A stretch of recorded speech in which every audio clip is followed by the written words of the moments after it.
ఓం శ్రీమాత్రే నమః. నమస్కారం అండి. ఎలా ఉన్నారు అందరూ? బాగున్నారా? మీరందరూ ఆనందంగా సంతోషంగా ఉండాలని అమ్మవారిని ఎప్పుడూ కోరుకుంటూ ఉంటాను. ధాత్రితో లక్ష్మీ ప్రియా క్రియేషన్స్ కు స్వాగతం. ఈ రోజు కూడా ఒక మంచి వీడియోతో వచ్చేసాను. కార్తీక మాసం 20వ రోజు బహుళ పంచమి. ఈ రోజు చీమలకి సునకాలకి ఆహారం పెట్టడం చాలా మంచిది. చేయవలసిన దానాలు: గోదానము, భూదానము, సువర్ణదానము. పూజించవలసిన దైవము నాగేంద్రుడు.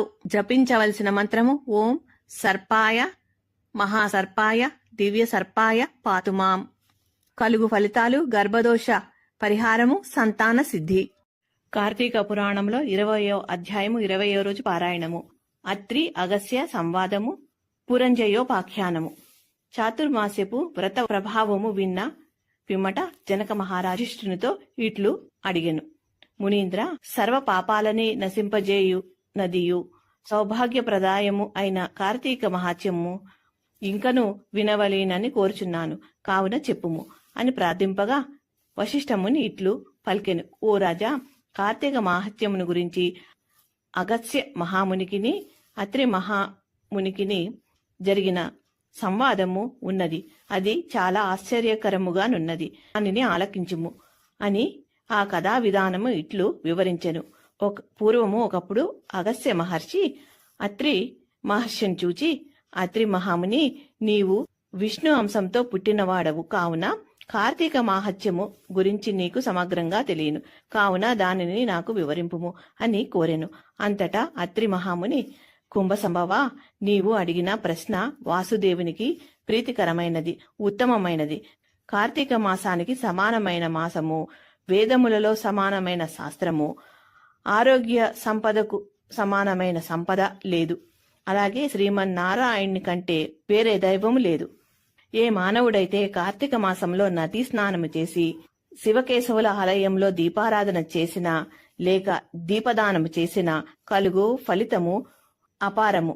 ఇందులకు ఒక ఇతిహాసము గలదు, వినుము, తెలిపెదను. త్రేతాయుగమున పురంజయుడు అను సూర్యవంశరాజు అయోధ్య నగరాన్ని రాజధానిగా చేసుకుని రాజ్యమేలుచుండేవాడు. అతడు సమస్త శాస్త్రాలు చదివి పట్టాభిషేకుడై న్యాయంగా రాజ్యపాలన చేసెను. ప్రజలకి అన్ని సుఖాలను కల్పించి వారికి ఎట్టి ఆపదలు రాకుండా కాపాడుచుండేవాడు.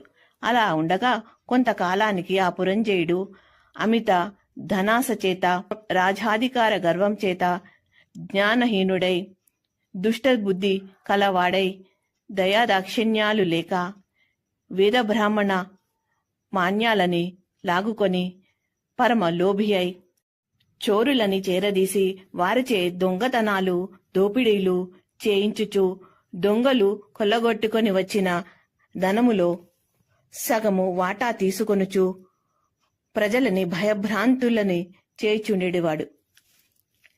ఇలా కొంతకాలానికి అతని దౌర్జన్యము 4 దిక్కులకు వ్యాపించెను.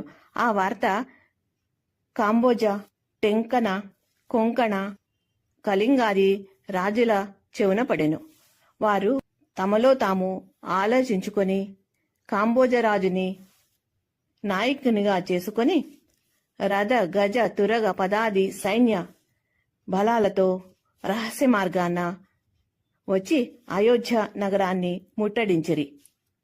4 వైపులా డేరాలు నిర్మించి నగరాన్ని దిగ్బంధనం చేసి యుద్ధానికి సిద్ధపడిరి.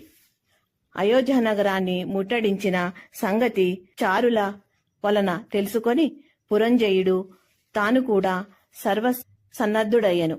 అయినను ఎదుటి పక్షం వారు బలాన్వితులుగా ఉండుట చేత తాను బలహీనుడుగా ఉండటం తెలిసి కూడా ఏమాత్రము భీతి చెందక అస్త్ర శస్త్రాల సైతంగా రథము ఎక్కి సైన్యాధిపతిని పురిగొల్పి చతురంగ బలాల సమేతంగా సకల సైన్యంతో యుద్ధానికి సన్నద్ధం అయ్యాను.